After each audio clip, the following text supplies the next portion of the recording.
have a very special guest here, a writer, author, a journalist, you name it, Jane Duffus.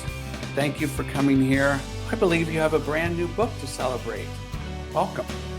I absolutely do. Thank you. I do have a lovely, big, new, brand new, enormous book to celebrate. I felt it needed to have come with instructions on how to safely lift it without causing any damage, like bend the knees, keep the back straight. I have for you. Now that it's hatched out into the world, what kind of response, feedback have you been getting? That makes me sound like an idiot, but it's been really lovely. And But before we get into the book, let's go back a little bit and learn about kind of your love for literature.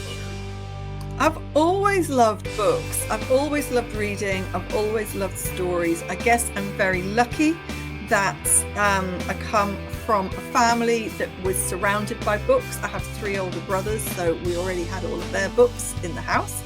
My parents always read to us when we were little. They would, sit by your bed and read you a story as you're getting ready to go to sleep.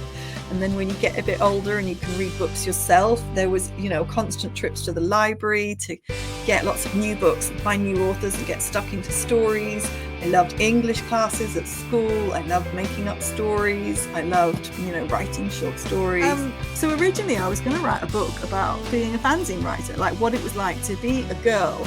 And I wanted to write, I'm very, very keen on the importance of bedrooms as a safe space. The bedroom as a site of cultural production, the bedroom as a space for girls to express themselves, and how that's changed over the years with the internet and with the digital age, and how the bedroom is no longer a safe space. So you might be in a bedroom technically on your own, but you're not anymore because you've got the internet, you've got the phone, you've got non-stop social media, you've got webcams, you've got everything else, and you're no longer on your own, you're no longer safe.